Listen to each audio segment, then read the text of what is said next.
Hello नमस्ते दोस्तों, आशा करता हूँ आप सभी अच्छे होंगे दोस्तों। आज फिर से आपका स्वागत है जीके एंड यस चैनल में। तो दोस्तों, आज की इस नई वीडियो में हम लेके आए हैं जिसमें कृषि के बारे में बात करेंगे। दोस्तों, कृषि क्या है और कृषि का भारत में अर्थव्यवस्था में कितना योगदान है दोस्तों, और कितनी श्रम शक्ति इसमें लगी हुई है, इसके बारे में दोस्तों हम बात करेंगे। लेकिन उससे पहले आपसे निवेदन है कि दोस्तों, अगर आपने हमारे चैनल को सब्सक्राइब नहीं किया है तो दोस्तों मेरे चैनल को सब्सक्राइब कर लीजिए और बेल आइकन को दबा दीजिए, जिससे हर वीडियो का नोटिफिकेशन में दोस्तों आपको मिलता रहे। ठीक है दोस्तों, हम अपनी क्लास स्टार्ट करते हैं। क्लास में दिया गया है दोस्तों, क्या दिया गया है? कृषि। क्या दिया गया है दोस्तों? कृषि दिया गया है। कृषि में पहला पॉइंट क्या दिया गया है दोस्तों? कृषि में पहला पॉइंट दिया गया है, भारत में 48.9% श्रम शक्ति कृषि पर आधारित है। किस पे दोस्तों? 48.9% श्रम शक्ति कृषि पर आधारित है। और यदि हमें भारत देश की राष्ट्रीय आय में विकास करना है तो कृषि का विकास करना हमें जरूरी होगा। क्या है दोस्तों, अगर हम राष्ट्रीय आय में भारत की राष्ट्रीय आय में विकास करना चाहते हैं तो हम क्या है, कृषि का विकास करना जरूरी हो जाता है। अगला पॉइंट क्या दिया गया है दोस्तों? अगला पॉइंट दिया गया है कि भारतीय कृषि से भारतीय राष्ट्रीय आय में लगभग 14% की सहायता मिलती है। कितनी परसेंट की सहायता मिलती है दोस्तों? 14% की सहायता मिलती है। लेकिन दोस्तों, इसको ध्यान में रखना, क्योंकि ये आगे घटती बढ़ती रहती हैं, तो इनको हर साल बाई साल बदलती है, तो इनको ध्यान में रखना है। ठीक है दोस्तों, आगे क्या पॉइंट दिया गया है दोस्तों?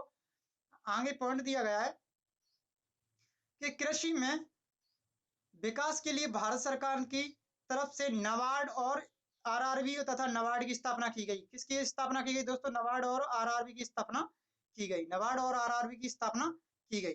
तो दोस्तों, नबार्ड की और आरआरबी की स्थापना की गई थी दोस्तों कृषि के विकास के लिए। शुरुआत में कब दोस्तों? शुरुआत में जब कृषि का विकास किया गया था तो इसकी स्थापना की गई थी।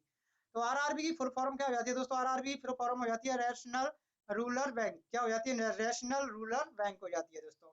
नबार्ड की फुल फॉर्म क्या हो जाती है दोस्तों? National bank for agriculture and rural development. क्या हो जाती है दोस्तों?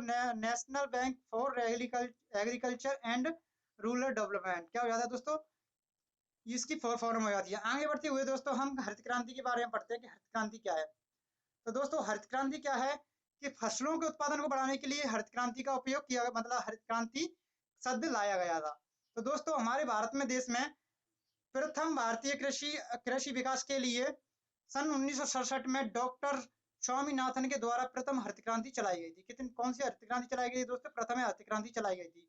और दूसरी हरित क्रांति सन 1983 में चावल के लिए चलाई गई थी। तो पहली हरित क्रांति चलाई गई थी दोस्तों, वो सभी फसलों के लिए चलाई गई थी। लेकिन वो कब चलाई गई थी? 1967 में। किसके द्वारा? स्वामीनाथन के द्वारा चलाई गई थी दोस्तों, प्रथम हरित क्रांति। प्रथम हरित क्रांति में दोस्तों सभी फसलों को देखते हुए सभी फसलों का उत्पादन बढ़ाने के लिए ये हरित क्रांति चलाई गई थी। लेकिन दूसरी हरित क्रांति क्या है दोस्तों? चावल के लिए स्पेशली चलाई गई थी, वो 1983 में चलाई गई थी। कब चलाई गई थी दोस्तों? 1983 में चलाई गई थी। इसमें दूसरा पॉइंट दिया गया है दोस्तों। दूसरा पॉइंट क्या दिया गया है? हरित क्रांति का सबसे अधिक प्रभाव गेहूं तथा चावल की खेती पर पड़ा। किसकी खेती पर पड़ा दोस्तों? गेहूं तथा चावल की खेती पर पड़ा। तो गेहूं की खेती, गेहूं का उत्पादन चावल से अधिक वृद्धि हुई। क्या है दोस्तों? गेहूं के उत्पादन में क्या है? चावल से अधिक वृद्धि हुई। वैसे तो वृद्धि दोनों में ही हुई, लेकिन दोस्तों गेहूं में क्या है, ज्यादा फर्क पड़ा प्रथम हरित क्रांति का। और दूसरी तो स्पेशली चावल के लिए चलाई गई थी दोस्तों। तो देखो दोस्तों, ये पॉइंट क्या दिया है? विश्व में हरित क्रांति के जनक कौन है? डॉक्टर वॉरलॉग है। कौन है विश्व में? डॉक्टर वॉरलॉग है। और भारत की बात की जाए तो दोस्तों, भारत की हरित क्रांति के जनक कौन कहलाते हैं? डॉक्टर स्वामीनाथन कहलाते हैं। क्या कहलाते हैं दोस्तों? डॉक्टर स्वामीनाथन कहलाते हैं। आगे देखो दोस्तों, इसमें दिया गया है, आगे क्या दिया गया है कि कितनी हरित क्रांति और किस किस किस नाम से जानी जाती है, इसके बारे में इसमें दिया गया है। तो कई सारी हरित क्रांति अलग अलग चलाई गई थी, अलग अलग फसलों के लिए, अलग अलग के लिए चलाई गई थी।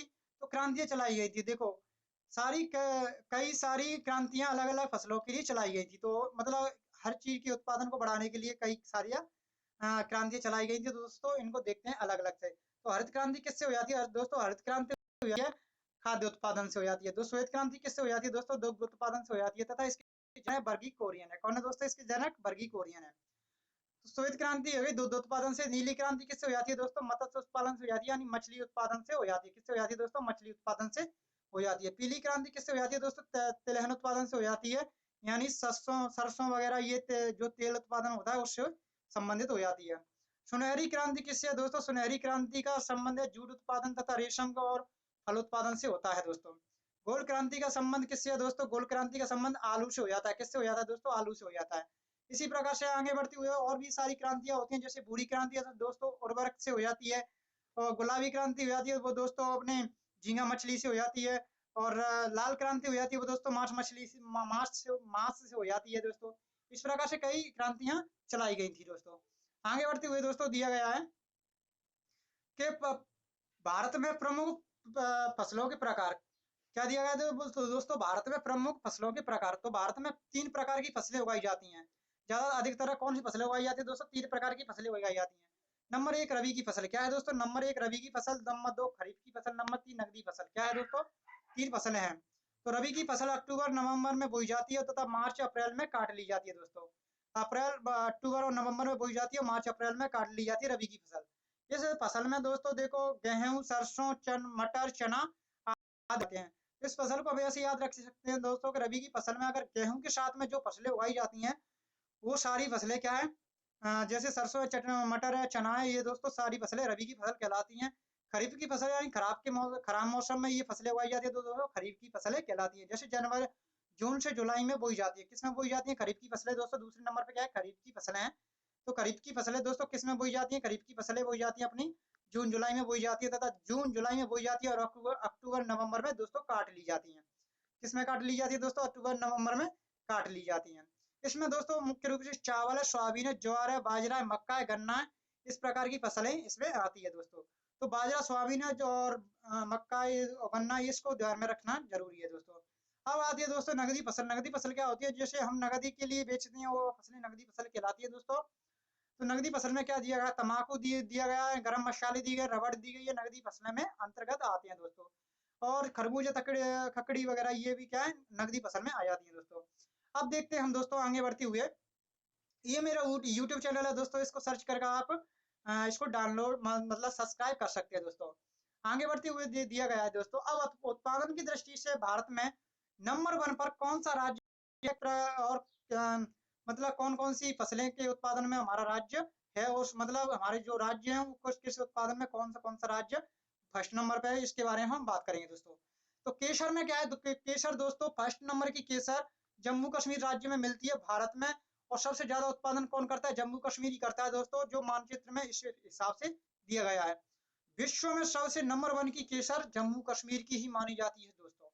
आगे बढ़ते हुए अगले क्वेश्चन की तरफ चलते हैं दोस्तों। अगले क्वेश्चन में क्या दिया गया है कि दोस्तों गेहूं उत्पादन, गन्ना उत्पादन और दूध उत्पादन में और आलू उत्पादन में कौन सा राज्य अग्रणी हो जाता है? तो फर्स्ट नंबर पे आता है अपना उत्तर प्रदेश। उत्तर प्रदेश में क्या है दोस्तों? गेहूं है, गन्ना है, दूध है, और आलू उत्पादन में क्या है? फर्स्ट नंबर पे हो जाता है। यानी गेहूं उत्पादन में हो जाता है, गन्ना उत्पादन में हो जाता है, और दुग्ध उत्पादन में तथा आलू उत्पादन में हमारे देश का ये उत्तर प्रदेश राज्य है दोस्तों, तो वो क्या है? फर्स्ट नंबर पर आ जाता है। इसी प्रकार से आगे बढ़ते हुए देखते हैं दोस्तों आगे क्या दिया गया है। ये सारी मेरी वीडियो है दोस्तों। तो अगर आपको ये वीडियो अच्छी लग रही हो तो दोस्तों मेरी इन वीडियो को भी लाइक कर देना, जिससे हमें मोटिवेशन मिले दोस्तों, और हम आपके लिए अच्छी सी वीडियो बना सकें। क्यों? बिना मोटिवेशन के तो दोस्तों कुछ काम नहीं होता इस दुनिया में। आगे चलते हैं, आगे अगले क्वेश्चन की तरफ चलते हैं। ठीक है दोस्तों। तो अगले क्वेश्चन की तरफ चलते हैं दोस्तों। जूट उत्पादन क्या देखते हैं हम? जूट उत्पादन। तो जूट उत्पादन में हमारा कौन सा कौन सा राज्य सबसे अग्रणी है? तो दोस्तों चावल तथा जूट उत्पादन में नंबर 1 का क्या है दोस्तों? बंगाल है। क्या? बांग्लादेश है। वो पश्चिम बंगाल है। क्या है दोस्तों? पश्चिम बंगाल है। अपना पश्चिम बंगाल क्या है दोस्तों? फर्स्ट नंबर पर आता है जूट उत्पादन, चावल उत्पादन में हमारा अपना जो पश्चिम बंगाल है वो राज्य सबसे फर्स्ट नंबर पे आता है। अब इसमें एक नोट दिया गया है दोस्तों, इसको नोट को पढ़ते हैं हम। देखो नोट क्या दिया गया है दोस्तों? IR-20 चावल की अधिक उत्पादन होने वाली किस्म है। क्या है दोस्तों? IR-20 चावल की अधिक उत्पादन करने वाली किस्म है। तो दोस्तों कभी भी अगर आप चावल की खेती करते हो तो दोस्तों इसी को आप अपनाना, इसी मतलब ब्रांड को डालना, तो ज्यादा उत्पादन आपका होगा। तो दोस्तों पहला नंबर तो अपना हो गया क्या? इसमें क्या है? IR। क्या है दोस्तों? IR एक ऐसी फसल है, मतलब एक किस्म ऐसी है जो चावल के उत्पादन में सबसे ज्यादा उत्पादन करता है दोस्तों। दूसरा पॉइंट क्या दिया है? भारत में चावल की खेती उन क्षेत्रों में होती है जहां पर वर्षा 100 सेंटीमीटर से अधिक होती है। कहाँ दोस्तों? 100 सेंटीमीटर वर्षा अधिक होती है, वहां पर चावल की खेती अधिक होती है। इससे अगर नीचे करते तो दोस्तों क्या है? हमें खेत में अपने ट्यूबवेल वगैरह से पानी देना पड़ेगा और पैसा ज्यादा खर्च करना पड़ेगा। ठीक है दोस्तों। आगे बढ़ते हुए दोस्तों देखते हैं चावल का उत्पादन भारत में सबसे ज्यादा अन्य खाद्य फसलों की तुलना में होता है, यानी सबसे ज्यादा खाद्य फसल में होता है तो सबसे ज्यादा किसका होता है, चावल का होता है। किसका होता है दोस्तों, चावल का होता है। आगे बढ़ते हुए दिया गया है दोस्तों, चाय का दिया गया है। किसका दिया गया है दोस्तों, चाय का दिया गया है। चाय के नंबर 1 में कौन आता है दोस्तों, असम आ जाता है। चाय के नंबर 1 पर कौन आता है, असम आता है। सब असम में सबसे ज्यादा चाय उत्पादित की जाती है दोस्तों। अब एक पॉइंट दिया गया है दोस्तों कि दक्षिण भारत में क्या दिया गया है दोस्तों, ये पॉइंट दिया गया है कि दक्षिण भारत में सबसे ज्यादा चाय उत्पादित करने वाला राज्य कौन सा है, तमिलनाडु है। कौन सा है दोस्तों, तमिलनाडु। यहाँ पे केरल हो जाता है दोस्तों इधर की साइड में, इधर की साइड में क्या हो जाता है, तमिलनाडु हो जाता है। तो दक्षिण की साइड में सबसे ज्यादा उत्पादित करने वाला राज्य कौन सा है, तमिलनाडु है। और वैसे पूरे ऑल ओवर भारत की बात की जाए तो दोस्तों अपना क्या है, असम हो जाता है। आगे बढ़ते हुए दोस्तों अगले क्वेश्चन की तरफ चलते हैं। अगले क्वेश्चन में दिया गया है हमारा मध्य प्रदेश, प्यारा सा मध्य प्रदेश बीच का हृदय कहलाता है, भारत का हृदय कहलाता है दोस्तों। तो सोयाबीन, सोयाबीन के उत्पादन में फर्स्ट नंबर पे कौन आता है, तो मध्य प्रदेश आता है। दलहन के उत्पादन में कौन आता है दोस्तों, तो दलहन के उत्पादन में क्या है, मध्य प्रदेश आता है। तिलहन के उत्पादन में भी कौन आता है, तो मध्य प्रदेश आता है। चने के उत्पादन में भी कौन आता है, मध्य प्रदेश आता है। यानी टोटली क्या है, हम दालों की बात की जाए तो मध्य प्रदेश सबसे आगे अग्रणी नंबर पर आता है, फर्स्ट नंबर पर आता है दोस्तों। इसे सोया प्रदेश के नाम से भी जाना जाता है मध्य प्रदेश को दोस्तों। आगे बढ़ते हुए क्वेश्चन है, अगले क्वेश्चन की तरफ चलते हैं। अगले क्वेश्चन में क्या दिया गया है दोस्तों, अगले क्वेश्चन में दिया है राजस्थान। क्या दिया है दोस्तों, राजस्थान के बारे में दिया है। तो राजस्थान सबसे ज्यादा उत्पादन किसका करता है, सरसों का करता है दोस्तों। सरसों का उत्पादन में कौन सा राज्य सबसे अग्रणी है, राजस्थान है। मानचित्र की बात की जाए तो इस प्रकार से हमारा राजस्थान पड़ता है दोस्तों। ठीक है, हमारा पड़ोसी देश ही है वैसे, मध्य प्रदेश की ही हम, तो हमारा पड़ोसी देश है, पर पड़ोसी राज्य है, सॉरी दोस्तों। आगे बढ़ते हुए देखते हैं, सरसों के उत्पादन में हमारा राजस्थान हो गया। अब देखो कपास और मूंगफली के उत्पादन में कौन सा नंबर 1 पे आता है, तो दोस्तों हमारे भारत का राज्य गुजरात एक ऐसा राज्य है जो कपास के उत्पादन में, किसके उत्पादन में दोस्तों, कपास के उत्पादन में और मूंगफली के उत्पादन में क्या है दोस्तों, फर्स्ट नंबर पर आता है। आगे बढ़ते हुए दोस्तों अगले क्वेश्चन की तरफ बढ़ते हैं। अगले क्वेश्चन की तरफ क्या है दोस्तों, अगले क्वेश्चन में दिया है आम भारत का राष्ट्रीय फल है। क्या है दोस्तों, इंपोर्टेंट है, इंपोर्टेंट सभी जानते हैं दोस्तों इसको। क्या भारत का राष्ट्रीय फल कौन सा, आम है दोस्तों। आम क्या है दोस्तों, भारत का राष्ट्रीय फल है। अब आगे बढ़ते हुए दोस्तों इसमें देखते हैं कि प्याज के उत्पादन में क्या है दोस्तों, महाराष्ट्र सबसे फर्स्ट नंबर पे आता है। प्याज के उत्पादन में क्या है दोस्तों, महाराष्ट्र सबसे फर्स्ट नंबर पर आता है। तो प्याज के उत्पादन में कौन हो जाता है दोस्तों, महाराष्ट्र हो जाता है। अरहर के उत्पादन में कौन हो जाता है दोस्तों, महाराष्ट्र होता है। अंगूर तथा आम के उत्पादन में कौन हो जाता है, अपना महाराष्ट्र हो जाता है दोस्तों। महाराष्ट्र वैसे भी आपको पता होगा दोस्तों कि नासिक की प्याज कितनी खतरनाक होती है, अगर हम उसको काटने बैठे तो आंख में आंसू आ जाते हैं बहुत बुरी तरीके से। तो वही प्याज है दोस्तों, नासिक की प्याज, यानी नासिक महाराष्ट्र में है, तो दोस्तों नासिक की प्याज फेमस है। ठीक है दोस्तों, आगे बढ़ते हुए दोस्तों देखते हैं अगले क्वेश्चन की तरफ बढ़ते हैं। दोस्तों ये क्या, तो क्या ये गड़बड़ पहले से हो गई।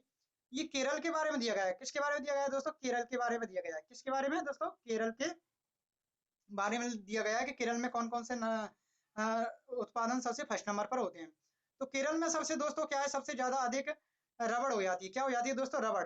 प्राकृतिक रबड़ कहाँ पे उत्पादित की जाती है सबसे ज्यादा, तो केरल में की जाती है दोस्तों। इसी प्रकार से गरम मसाले हैं तो वो कहाँ पे की जाते हैं, केरल में की जाते हैं। काजू सबसे उत्पादन कौन कर, सबसे ज्यादा उत्पादन क्या करता है, कौन सा राज्य करता है, तो केरल करता है दोस्तों। नारियल का सबसे ज्यादा उत्पादन अपना केरल राज्य करता है। क्या करता है दोस्तों, केरल राज्य करता है। इसी प्रकार से काली मिर्च का उत्पादन सबसे ज्यादा कौन सा करता है, केरल करता है दोस्तों। इसमें क्या गड़बड़ हो गई थी पहली पीडीएफ में, तो दोस्तों माफ करना।